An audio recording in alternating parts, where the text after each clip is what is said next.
A session being conducted by Center for Innovation and Entrepreneurship, JMI Islamia, along with University Placement Cell and IIC-CIE-Jamia. Our speaker for the session is Dr.Ruha Shadab. Let me just give you a brief introduction about our speaker. Ayush, be a bit loud. Okay. Sorry. Okay. Ma'am is a doctor and a graduate from the Harvard and Kennedy School, where she was on a full tuition scholarship as a Harvard Public Service Fellowship. As you all know, she is the founder of Led by Foundation. Ma'am has worked as a doctor in low-income neighborhoods in Delhi and later moved on to work on systematic issues of healthcare as a part of Government of India. Having been raised in a Muslim household, she experienced firsthand the stereotypes and the difficulties faced by Muslims in India. However, what struck her most was the dearth of Muslim leaders in the country.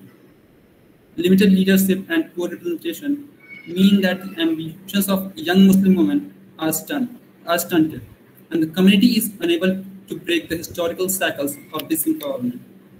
She founded Led By to provide professional training and mentorship to Muslim women in order to inspire the next generation of female change makers. She believes that for a community to be heard, it first needs to speak up. Now, I would like to invite Dr. Rahila Farooqi ma'am to welcome our guest and let the session get going. Thank you, Ayush. So, good morning, all of you.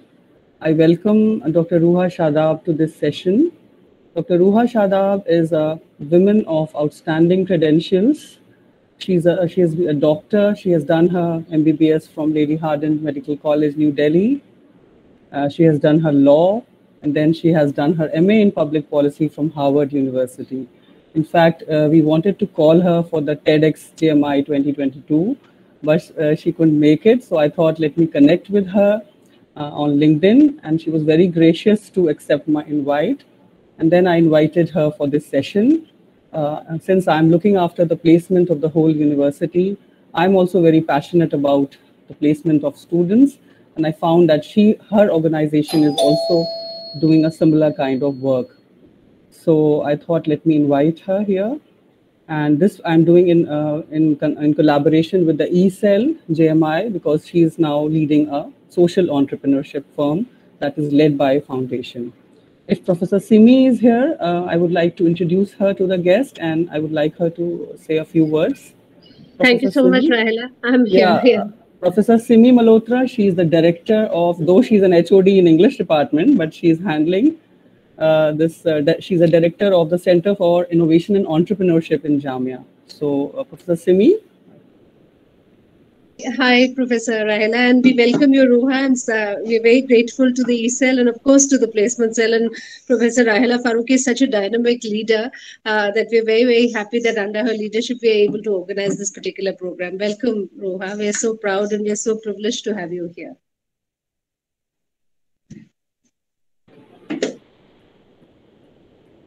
Yes, Ayush, now you can invite our guest. Okay, ma'am. So now to all the audience, I'll just say that now, ma'am, the floor is all yours. Let's get going for the session.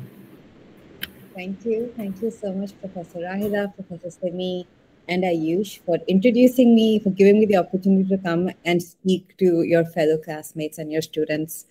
I'd like to echo what Roman just wrote in the chat, which is if you folks could turn on your camera, that would be very nice. So barring folks who have bandwidth issue, if you can switch on your cameras, it would be nicer to, as much as I like looking at Professor Rahila and Ayush, I would like to see more faces as well. So I'll give you a second to turn your cameras on if you can. Yes, we all can turn on camera, so it is a much more interactive session. So all those who can turn on the camera, please, I request you all to turn on your camera and let's be more interactive with the session. So Ayush, we have the full hour with us, right? Yes, ma'am. So 10 a.m. Perfect. So the way I'd like to structure this is in 3 parts. One is give a little introduction on my background and why I'm glad to be speaking here and what value I think I can bring to all of you. The second is share a little bit of the things I've learned over the last almost 15 years of having graduated from high school and everything that followed after that. And the biggest chunk will be questions, because I also recognize that so much about the job that you take up, whether it's in the bucket of management consulting or social entrepreneurship, has to do with your specific background. So I think one of the advantages of having this slightly cozy setting is that you can also put forward your questions that are very relevant to your background. So I'd love to address that and spend most of this session talking to you folks individually and addressing your questions. So I'll start off with a little bit more about my background. Thank you, Anshara, for switching your camera on. A little bit more about my background that Rahila ma'am and Ayush so nicely laid out. So one of the first things that Ayush mentioned was that I've worked in low-income communities and in neighborhoods which have high Muslim population as a doctor. So I was actually right next to Jamia. My father's clinic is at Okhla Head bus stop. So spent a lot of my youth and days crossing the streets of your university. So very, very thrilled to be here again, virtually talking to you.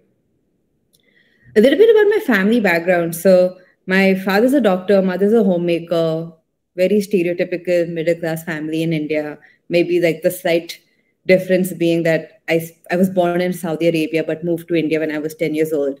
I am the middle child. I have 2 brothers. And life was very average throughout school, especially for me. So I was never like a 95% topper. I was good at studies, but I also felt like I wasn't being taught correctly.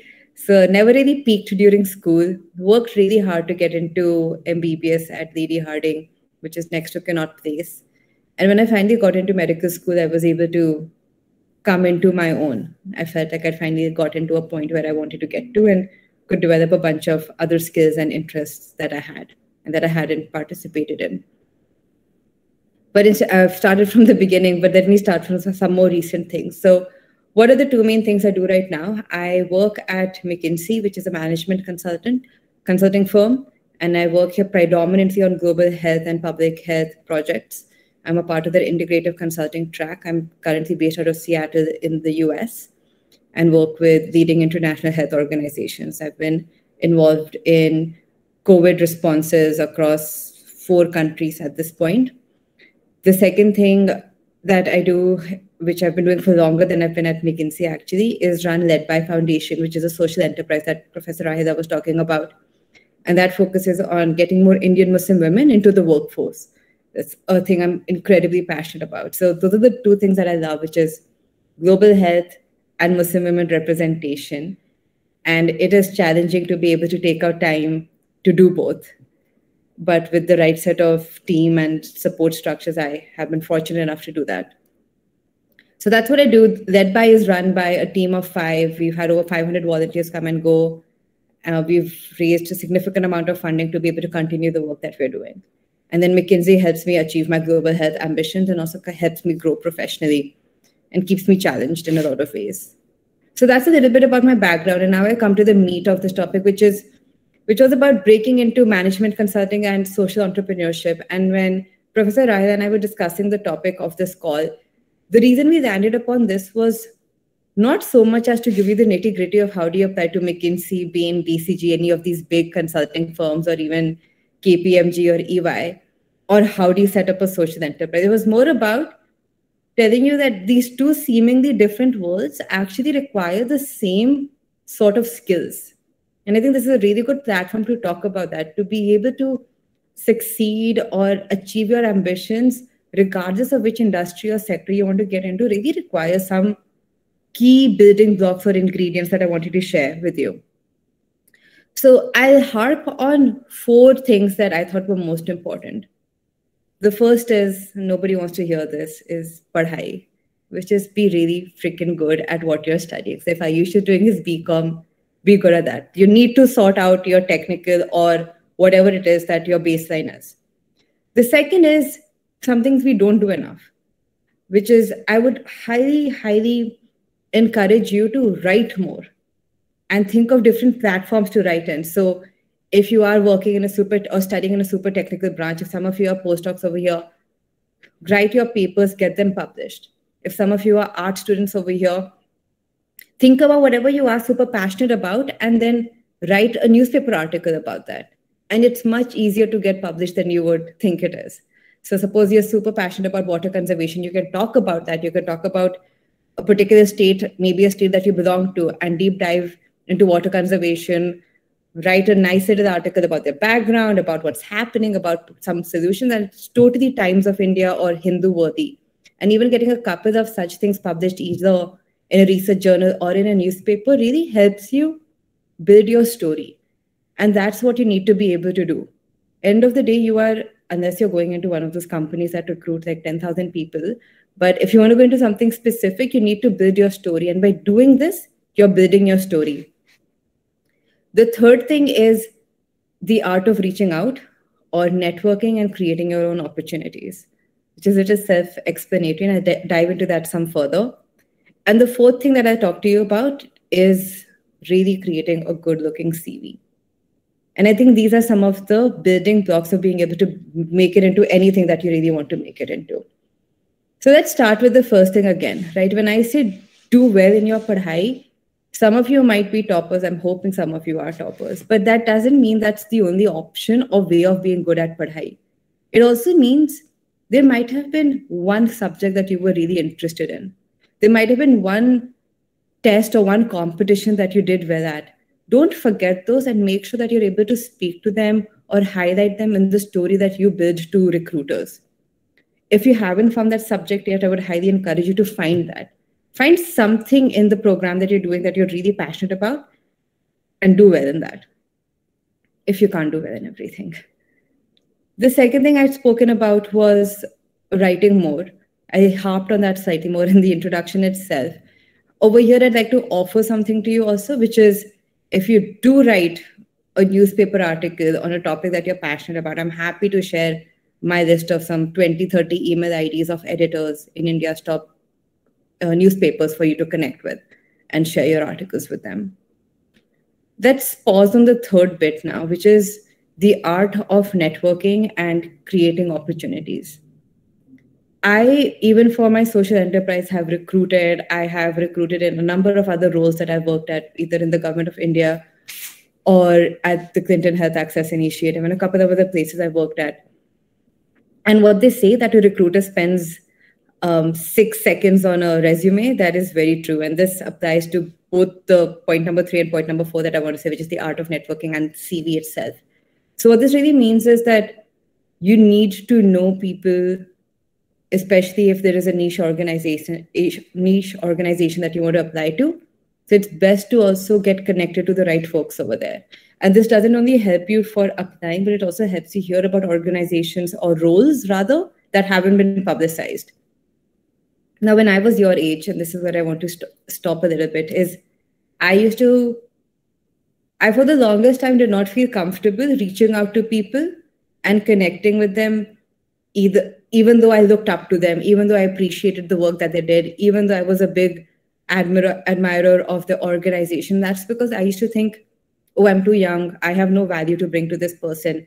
How can I reach out to this person? And that is factually incorrect. All of you over here bring a lot of value. And if there is a manager, a CEO, a VP of a company, of a nonprofit, of a dev sector thing, of a private sector thing that you're interested in or want to get connected to, do reach out to them. And you can offer value in different ways. So if I give you one example, suppose you want to work at my social enterprise. Suppose you are kind of interested in, don't really know what you want to do. You can reach out and say, hey, I'm doing my BA in English literature. I really like what your organization does, and write 2-3 lines about what the org does. And then talk to them about what value you can bring. You can say, I have skills and I'm really good with copywriting. If you need any help with that, happy to take out 4 to 5 hours a week and support you pro bono. Now, in this case, what this could have solved for is you could have gotten a volunteering opportunity. You could have developed a skill that maybe is a skill that you're interested in your permanent roles for also, and you get to add this to your CV. And as the person reading your email, I'm like, okay, this person has done their due diligence. They understand my organization. They have shared with me their value proposition. And now I'll keep that in mind, which is much better than a lot of LinkedIn messages that I get, which are like, ma'am, need job. And I'm like, even if I want to help you, I cannot help you with those words.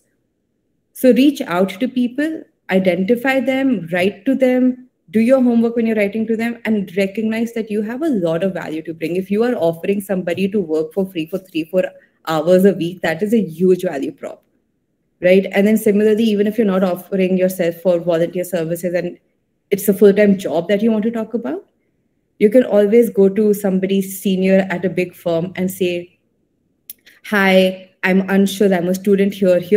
I really like the work that you're doing. Would love to get 15 minutes of your time to understand the work that you're doing better, because that's a trajectory that I'm interested in pursuing.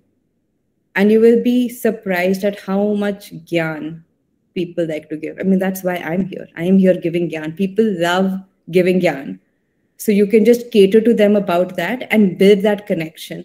And sometimes those connections don't give you instant reward. It's not as if aaj aap VP of Godrej se mile, kal aapko wahan pe kuch director ya manager bana diya. It can take years of nurturing, but you're at the right stage to start nurturing that network. And that's a great thing, not just for you, but also from whichever community or state that you come from, because as your network expands, I trust all of you to take that expanded network and also pass it on to people in your surroundings that you care about. So this is just a collective effort to expand not just your own interests and careers, but also of people around you. So highly, highly encourage you to invest time in doing that. And it requires planning, by the way, which is an underlying theme of everything. A lot of intentionality, ki acha ye karna hai, need to follow up with these people, maintain an Excel sheet of people who are your mentors.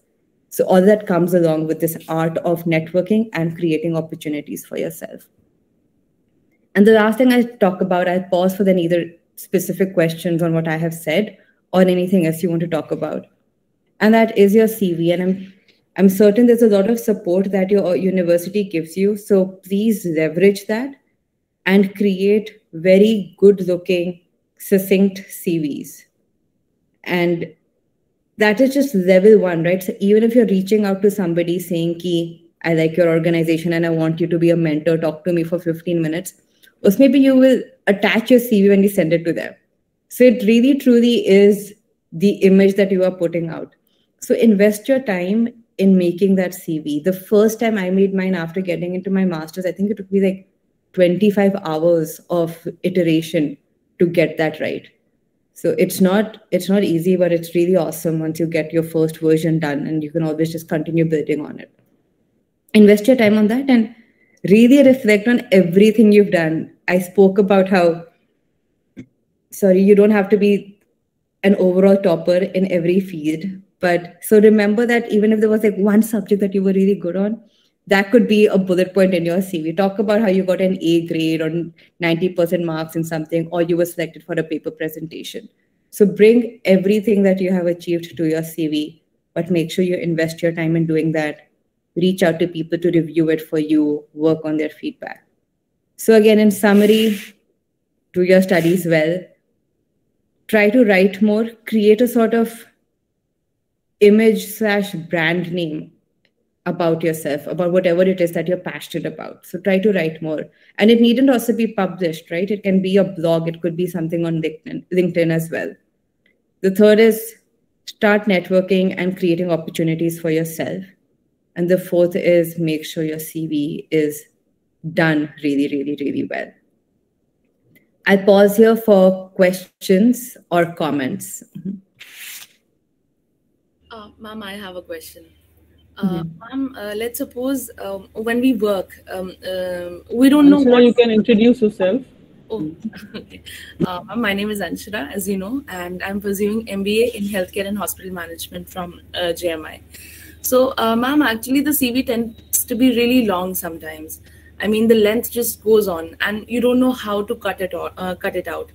So what, I mean, in order to showcase everything, the length of the CV extends, but then I have heard people saying, some really reputed people saying that your CV should not go beyond 2 pages. I mean, 2 pages is also too much, but it should not go beyond that. So how to cut on that? That's a really good point. And I completely agree. CVs should be a 1-page document, 100%. Should not be more than that. And I I will just use your words to reframe what the intent of the CV is. The intent of the CV, friends, is not to share everything you have done. It is to share the best things that you have done. So you have to forego a couple of things that you've done. And even whoever is reading the CV knows that no one page is going to define Anshara's entire existence of 25 years on this planet.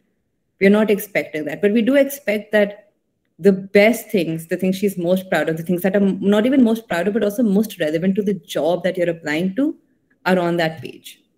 And this is, again, the caveat being that this is for jobs. Academic CVs are a completely separate situation, which should be very long and should talk about everything. But for jobs, keep it to one page, have a basic set, and go through the pains of adjusting it based on the job that you're applying for. So you do highlight things that they are looking for in the job description of whichever place you're applying to.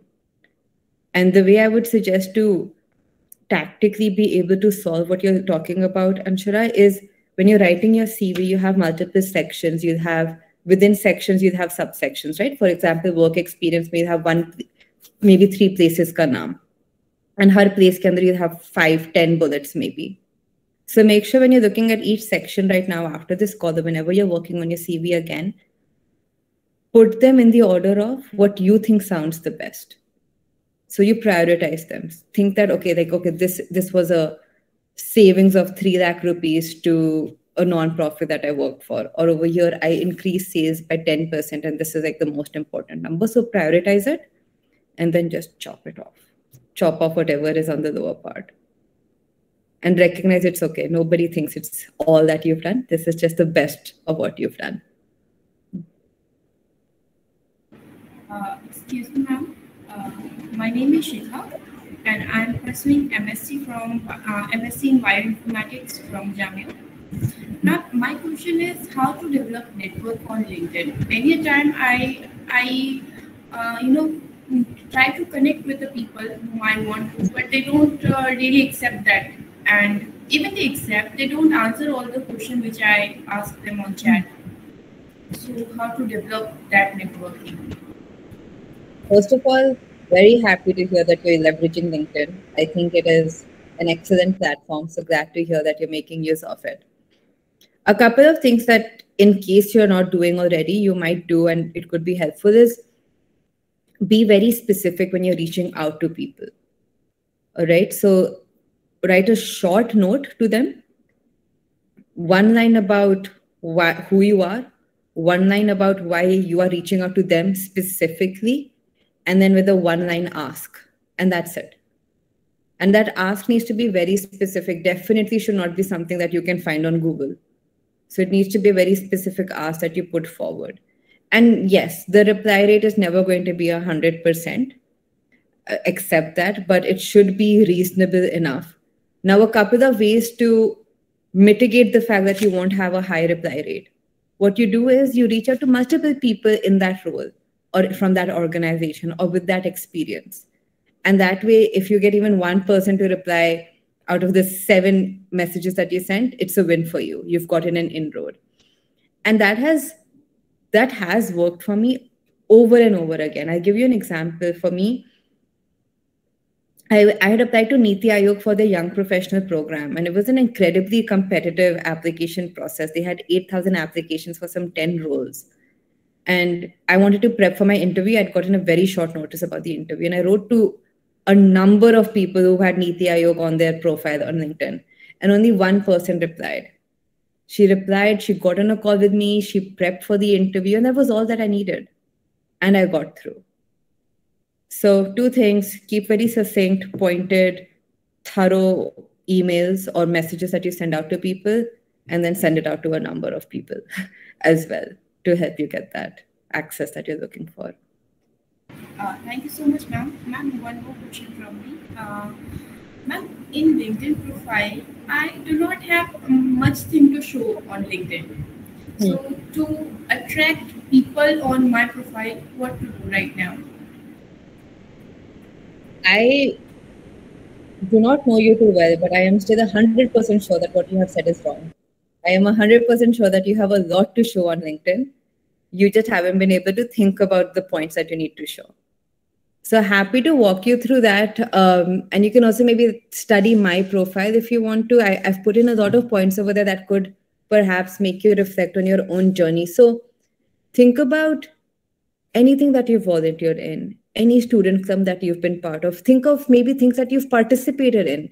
I would argue that attending this session could be converted to a LinkedIn bullet point if you so needed to be as well. So think about all of that, Shikha, and start populating your LinkedIn profile based on that. There are people with way less experience who make their LinkedIn seem much better.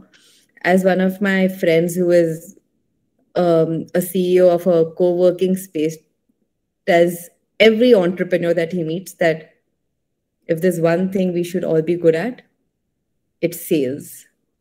The name of the game is selling yourself. And unfortunately, that is true.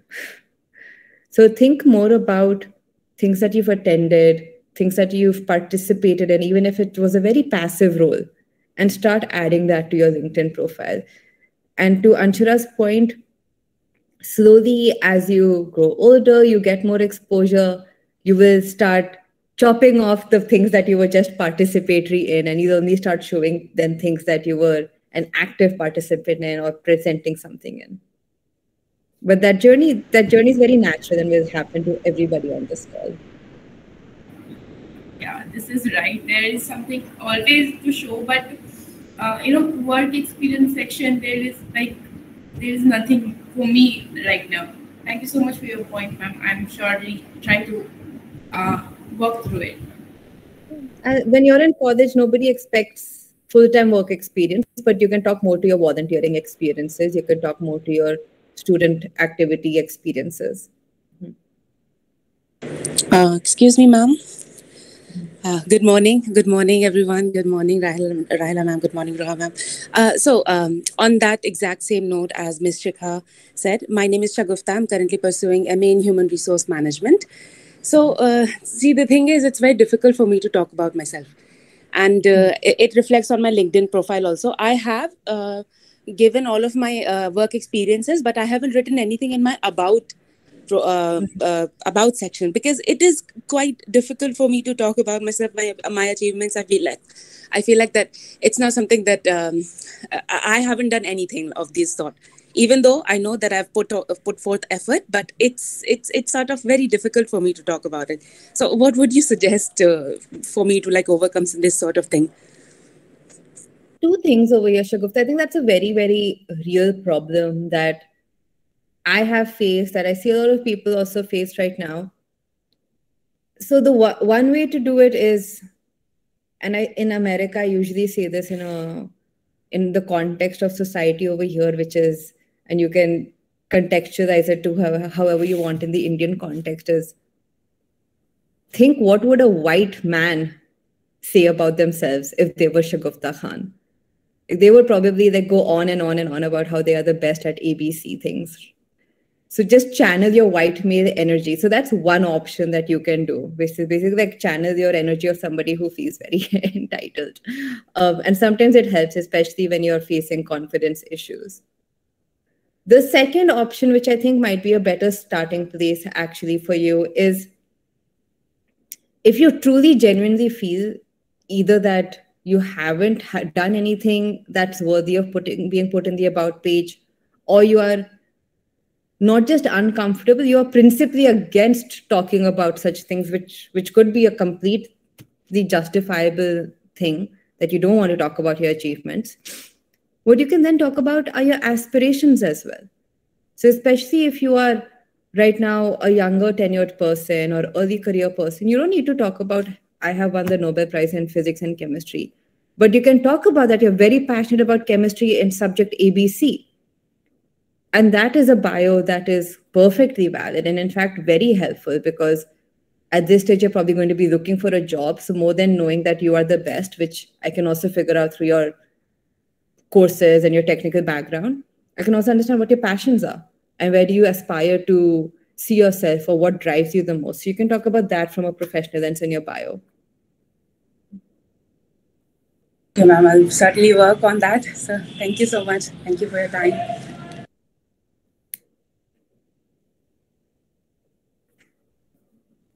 Okay, so ma'am, I too have a question. And my question is also related to LinkedIn only. Ma'am, like I have a good profile, I have a normally good profile. But look, the guy is so comfortable saying that he has a good profile, whereas all the women on this call were talking about how they either don't have a good profile or are not comfortable saying. So I'm telling you, channel your energies and think of yourself as, okay, if I was like a man, a white man, or a privileged man, how would I see myself? I'm sorry, I didn't mean to call you that out. You are doing the right thing. I'm just taking you as an example for other people. I love that. My question is that like there's this section in LinkedIn like where you have to put out a summary about yourself. I'm just not able to always figure out that what is that I have to talk about, whether it's about my experiences or it is about like my other part, like because they can see my experiences over there, they can see what I have done and what I have not done. But is it the right platform to talk about my other, like as in my hobbies and my other qualities which they can actually not see? I just want to know that what is that I should put on in that summary section of LinkedIn. Yeah. I think in that summary section, what you need to make it sound like is, you know, the job description of that dream job of yours, that should be your summary. So basically everything that they want in that person for that particular role should be your summary. Ideal situation, right? Provided if you have the experience and all. So I would suggest try to keep it professional. Hobbies can come in as a last line if you want. And they're always nice to have. Hobbies, I think, are more important to have because it is good for your mental health than for your CV. It also just makes you a more interesting person. So that's something you can bring up during your interview when you are talking to the person. It needn't necessarily be a part of your bio or even your CV. Because the other truth about our Indian education system is that we all have the same hobby, which is like reading, listening to music, which means nothing because we all have spent way too much time studying. So it's a little limited over there. But yeah, so to your point, I would keep the bio more professional. You can keep it to what I was telling Shagufta, maybe aspirational as well, about the things that you want to do. And you can also, again, weave your story in your bio as well, right? So you are talking about ABC jobs, DEF volunteer experiences, but you can summarize that, Ayush, and bring it up to the top, saying what is that one common thread in all of these things. And your bio doesn't need to be 30 lines like mine is right now. Mine is 30 lines just because it's easier for Ayush to then pull my bio up from LinkedIn for such conversations. But it's perfectly fine for it to be a 2-3 line bio. In fact, probably will get read more than my bio then.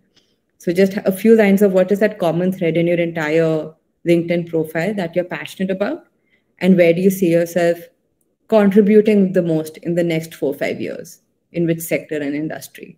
So that gives a very clear image of what drives Ayush, what is he passionate about, what kind of roles is he looking for. I get a sense of all of that in 2-3 lines. I don't even need to scroll through the entire profile. Thank you, ma'am.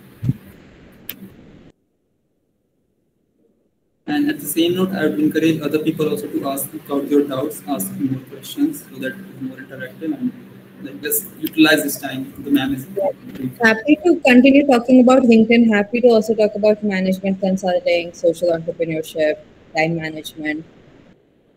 Anything else, honestly, happy to dive into anything that you would be relevant in the context of job placements. Ma'am, as you mentioned before about the emails that you can share with us, where we can write our articles. Ma'am, please do share them. I'm going to give you one caveat. I will only share it when I see a draft of an article.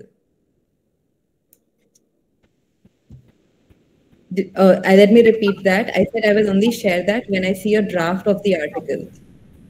Sure, ma'am. So I'll connect with you over LinkedIn. You can connect with me over LinkedIn, and I can also put in my email ID over here. Yeah, sure. And this is for everyone. If you're uncomfortable or if you think of a question after this call that you want to talk to me about, please feel free to connect with me over email.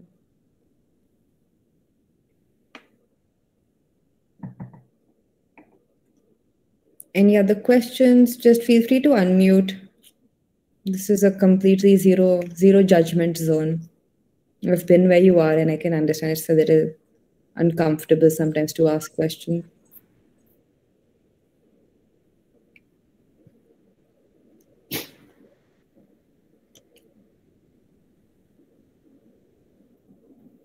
Hi, good evening. This is Professor Zahid from the Department of Biotechnology. So, first of all, congratulations, and we look you as an inspiration for a lot of youngsters, and especially for the startup people who wants to do something really out of box. And off and on, I've been going through a lot of your projects and a lot of your uploads. So, really admiring.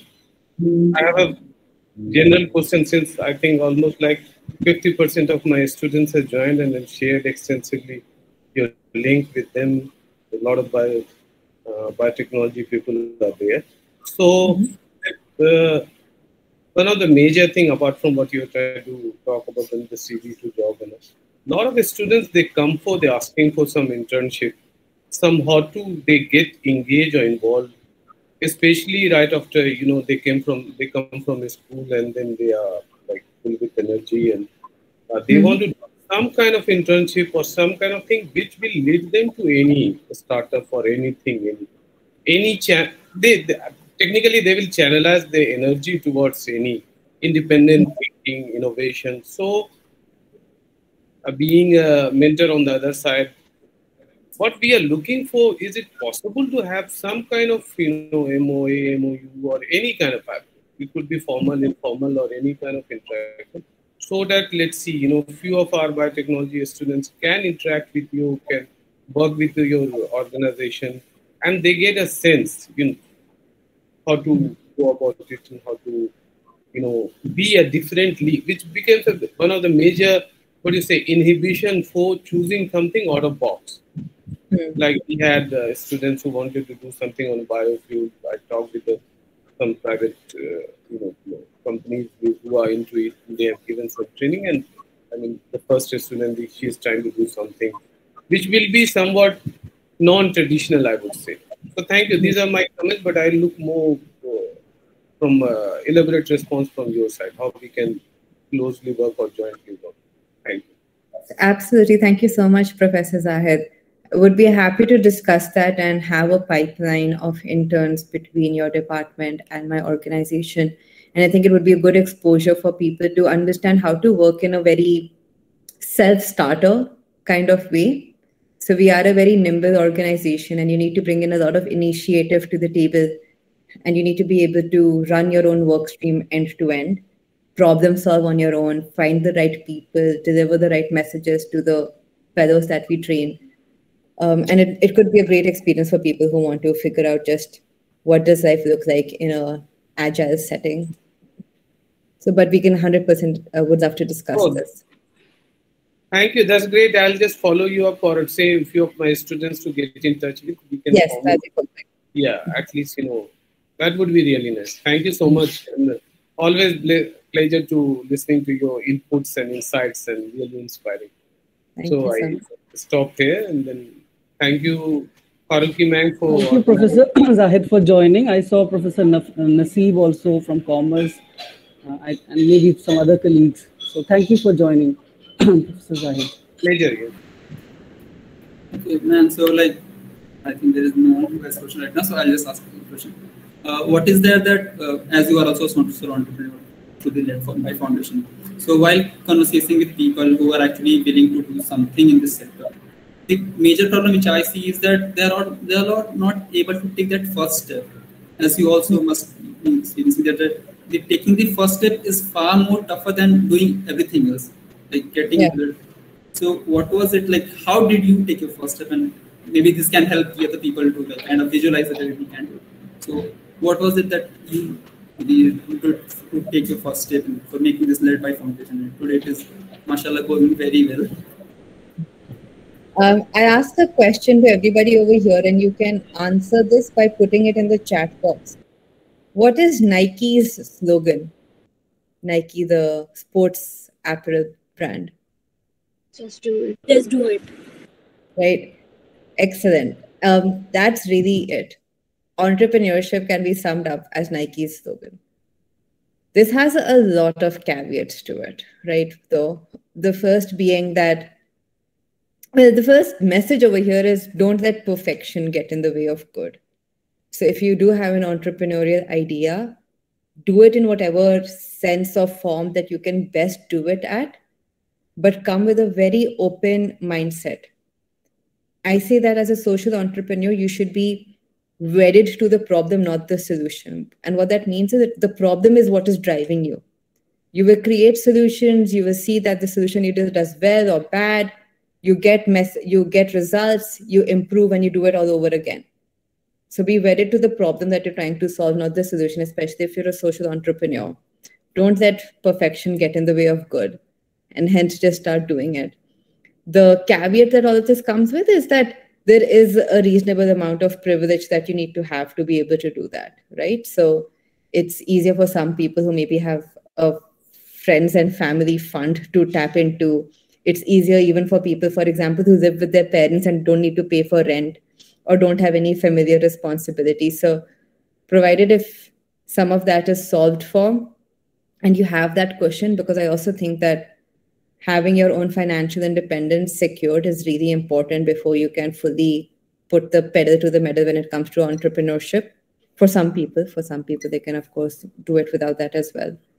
So no guilt in wanting to secure your own financial stability and your own social security net before diving into entrepreneurship. Now, if that's been sorted out, if you don't need it, then my answer would be just take the first step, knowing that it will not be perfect, knowing that it might completely fall face flat, but go in with a growth mindset. That is the most important thing that you can do. Just do it and go with a growth mindset if you want to be an entrepreneur. Thank you for answering that question.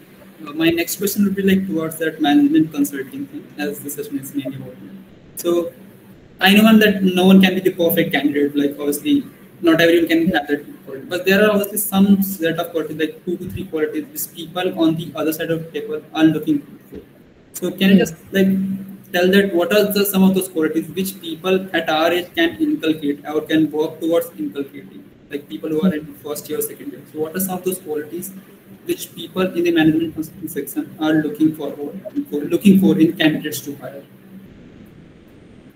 I'll tell you a little bit of a story of why management consulting worked for me as well, right? So it seems like a little bit of a pivot from my social sector aspirations.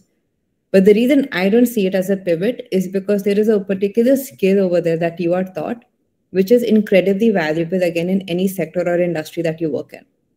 And that is also going to be the skill I use. That will be my answer to your question, which is structured thinking. And if you can start bringing structured thinking to the way you communicate, to the way you write, that is going to be tremendously valuable. And is something that we can build on much early on in our college years as well.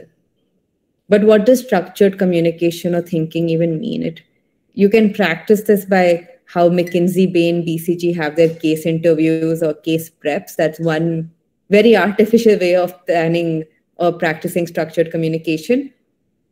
But what it really means is, I would say 3 things. So one is when you start talking or you're putting forward your idea, just say the most important message first. And what that also shows is not just you're putting out the big bang idea first, it's also showing you respect for the other person's time, right? If Professor Rahila, if I'm meeting her somewhere in Jamia and we're walking and having a conversation, and I know she's busy, she might have to be running to another class. So I would want to, if I have a pitch of 3 research ideas, I would want to say the most important one in the crispest way first to her, so that in case she has to run after talking to me for 30 seconds, my main message is across. So that's the first thing when it comes to structured communication, is always be putting forward your most important idea first, right? The second is then to frame it in a way that the person can follow. And I did this in this conversation, or maybe I did this even when we started, right? I spoke about 4 things that I wanted to talk to you people about. And then I spent a few seconds on each of the 4.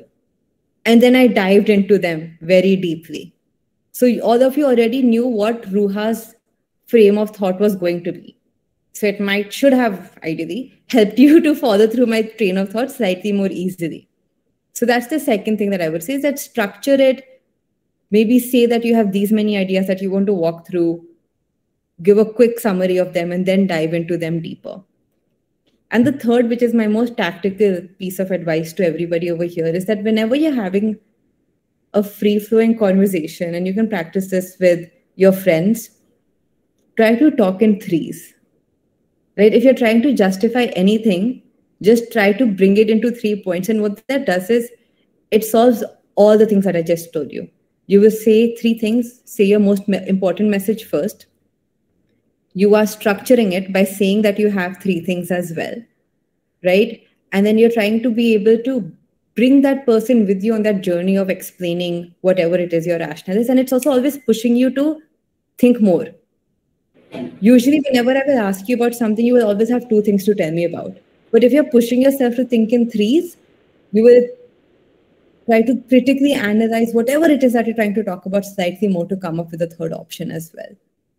So those would be my suggestions for what we can do early on, especially with McKinsey, Bain, BCG, and I would say structured communication. Pyramid principle is what we call it within the consulting framework, which is like most important message comes first. That's the pyramid principle of communication. Then you talk in a very structured fashion by giving an overview of what you want to talk about. And the complete cheat code is always talk in threes. Thank you for answering that. Now at this point on, I would just like to kind of go into like your background, and which is Harvard. So you are a graduate, like BBS graduate from Delhi University. So, and obviously getting into Harvard is tough. We all know it. Like there are lakhs and lots of applications. So what do you think was there in your profile which helped you to get into Harvard? Something about that, if you can talk. It's about the story, Ayush, which is what I was saying even earlier, and I've mentioned that word a few times when we were talking about CVs, we were talking about LinkedIn. It's about being able to build a coherent story about what you're passionate about. And I recognize that maybe not all of us are crazy passionate about whatever it is that we're doing right now. But there is something that we are working towards, that's something that we are more interested in than in something else. Or even if you're not, just think about it maybe in terms of whatever profile or masters that you're applying to. You need to be passionate about that particular master. So that could be the story that you talk about. So that's what I was able to do with my profile when I applied to Harvard, which was tell them my journey of how being a doctor moves me to working in public health. And my pitch to Harvard was also about working on public health for Indian Muslim women. So I was able to take them on that journey with me through my essays, through my resume, and explain to them why I do what I do, why I want to do what I want to do. So it's not necessarily that they saw some fancy college. They have no idea what Lady Harding Medical College is. So for them, it could be any random ass organization or college over here, pardon my French. But I think it's about being able to tell a compelling story about what I care about the most and how that ties into whatever it is that I wish to study. Thank you for answering that. I would still encourage other people to come up with a question. I also have one question, Dr. Ruha. Like we are trying to get good companies, consulting firms. We have got Deloitte, KPMG and Bain this time. Deloitte for commerce, KPMG and Bain for MBA. And we are trying for, so how should we pitch to McKinsey and BCG and all these companies, and what we should do for our students so that they get selected? We have planned some workshops. We already, like you're talking about resume, we had a session yesterday on resume writing. So how can we pitch Jamia to these companies for placements? I think there are 2 things. We need to get at it both from a talent perspective and the company perspective. Both of them are heavy lifts. In terms of company perspective, reaching out to partners at McKinsey and tell them that you're interested in creating this pipeline. And Jamia is a brilliant name. Like, it has incredible talent over here. So I don't see why they wouldn't be interested. I really just think it might be that the conversation has never happened. So maybe we can make that conversation happen. I'm sure you have contacts, but I'm also happy to leverage my contacts and connect you with a couple of partners in India. In fact, Led by Foundation also has a sponsor from McKinsey, and she's a Bombay-based partner who's absolutely fantastic. So happy to make that connection. And from the student perspective, I would say if you don't already have one, have a consulting student club as well. where you do. There is one 180-degree consulting. There is one. But do they do consulting or do they prepare for consulting jobs? I think I'm not much aware about it, but I think they are being prepared for consulting jobs. There are some students in BTech, they told me. Yes, ma'am. They do consult, not just prepare for consulting jobs, but they do consult. Yes. Okay. Yeah, because I feel like I've heard about them also offering consultants. Yes. I'm part of the 180 DC as a consultant. So yeah, we do work on projects. Okay, that's excellent. And in terms of trying to get into McKinsey, Bain, BCG, we require to do a lot of case prep. So to be able to have student bodies and student clubs where these case preps happen would be fantastic. Trying to think of how I could support you with that. One thing I could do is I'd like to share a video of a case prep that the student club at Harvard. We can have some sessions if we can have some people. And maybe some I'll talk to you on this. I think we can have some module preparation, and we can make it for very selected students, and we can do something about it. Yeah, absolutely. But I'll also share that video, and then we can. Yeah, please share that video. That will be great. I would also encourage people, whether or not you're looking for consulting as a job opportunity, to go through the case prep process. Even just practicing that has so much value for any interview you go to. I landed a very, very prestigious internship during my master's at the Bill and Melinda Gates Foundation. So that's the world's largest donor agency. They put in $5 billion every year into funding for healthcare and beyond healthcare. They are the second largest funder of the World Health Organization after the US government. So they have a lot of money. But I'm 100% sure the only way I landed that interview or was able to succeed in that was because I was also preparing for my McKinsey interview side by side. And it was my McKinsey interview skills that really helped me, set me apart when it came to the Gates Foundation. So you'll also recognize this when you do case prep, that it has positive spillover in whichever role that you're looking for.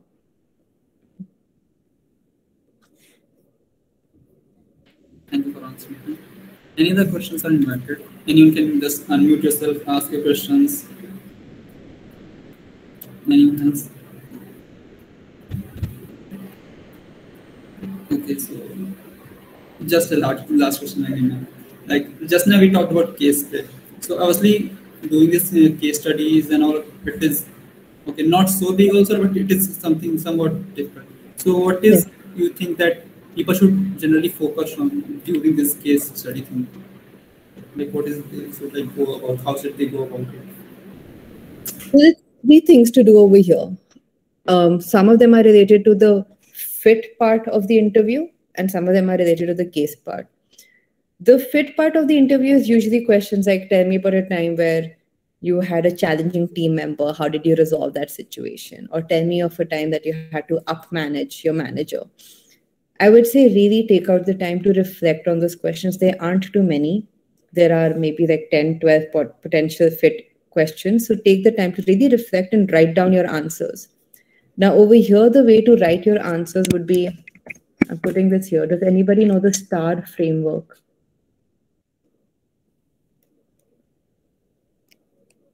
So the STAR framework stands for situation, task, action, resolution. And that's one way of telling stories, especially when you're trying to be structured, which is, if I ask you, tell me a time that you had a challenging team member. Now, some of you are like, Ruha, we haven't even had jobs. How will I have a team member? But this can work for even if you were put in a study project with somebody. So that could be your example, right? So say that, yes, that has happened to me. Suppose Ayush asked me a question. I'm like, yes, Ayush, that has happened to me. In fact, very recently, I was working on a statistics project and we were in a team of 5 people. And we had to complete very heavy data analysis on a short time of 3 weeks. And what was happening was one of our team members would just not show up for meetings. So now we were falling short of a person and we had this very tight timeline. What I have done is I have told Ayush my situation. And now I have told him about my task also a little bit, that I needed to finish this assignment in this much time. And I'm now telling him about the problem. Also that the person was not showing up for meetings. I've told situation ye tha, task bata diya ki ye assignment dena tha, or problem kya thi was this person wasn't showing up for meetings. Then I continue with my story and tell Ayush that, so what I did was I reached out to Shagufta, not Shagufta Khan. Shagufta Khan is very sincere. There was another Shagufta who was the person not showing up for the meeting. And I went with an empathetic mindset because I thought maybe something is going on in Shagufta's life, and spoke to her about what's happening, why haven't you been showing up for these meetings? And I learned that Shagufta was actually very stressed because she was preparing for some job interviews and wasn't hearing back. So then what I did, so I've told situation, I've told the task, I've told the action, and now I'm telling the action right now. And then what I did was I then helped Shagufta write her emails more succinctly to reach out to interviewers and conducted a few case interview preps with her. And slowly over the course of a few days, I started seeing Shagufta more comfortable with her interviews, and she also started attending the statistics working group sessions frequently now. And eventually what happened was Shagufta was really able to deliver on her work in the stats group, as well as got a job that she was hoping for in one of her top 3 companies. And that's how we were able to resolve our situation. So this entire story, which I have completely made up example, answered Ayush's question by telling you what the situation was, what the task was, what the action was, and what the result or the impact of my actions were. So this is how you tell stories in personal interviews, and something that we can prep for. The second thing that we can do for prepping over here would be, in terms of case prep, is like host and try a lot of these case preps. I know it's not easy, so actually just show up and practice. What I would do was, this was very embarrassing, I would actually video record myself in case preps with somebody else, then go back and play that video recording. And it is very awkward to see yourself on camera. But I would notice everything about me. Am I showing confidence? How am I writing? How am I speaking? I studied all of that, and I didn't do it 50 times. I did it maybe 2-3 times. But again, we never pause to reflect on how we are being perceived. So I think this is a very good way of actually sometimes just pausing and being like, okay, how do people look at me? How do I come across in interviews? So it's a painful exercise, but again, very, very useful. So that's the second thing I would say. And the third thing in terms of preparation would be, don't read too many books for preparation, but a few select books for case prep would be enough. So at least you have some basic frameworks. I'm not going to explain these terminology, assuming that people who are practicing for case prep know what I'm talking about.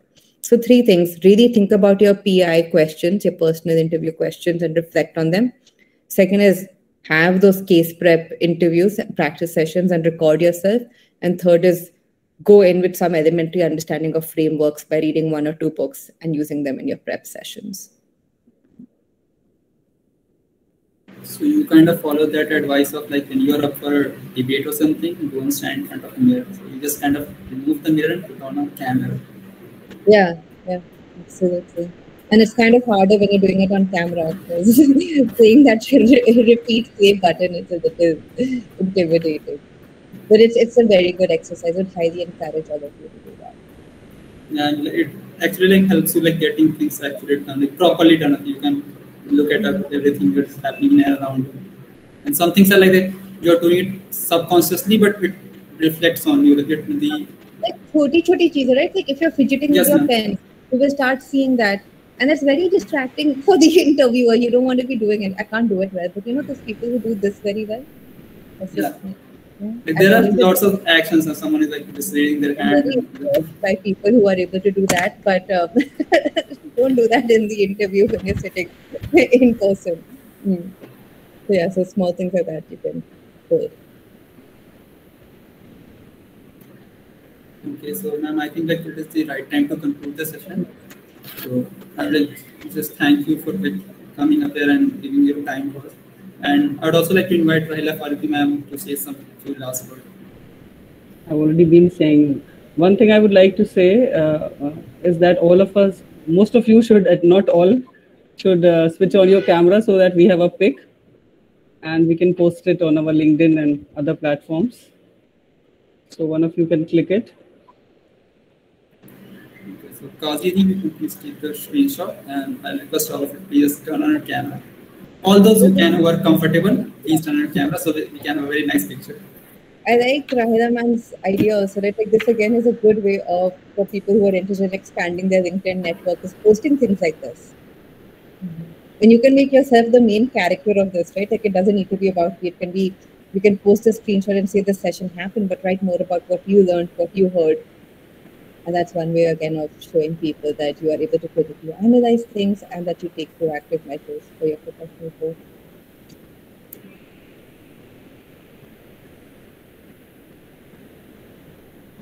Okay. So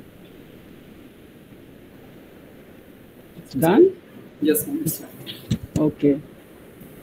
So I would like to thank Dr.Ruha Shadab for taking out time and interacting with the students. I think it was very interactive and she has given very useful insights. And I'll be connecting with her. I'll not leave her like this for helping us in getting students placed in better companies. And I think students can also connect with her directly. So thank you very much. Thank you for joining. Hope to see you in Jamia when you come to Delhi. Inshallah.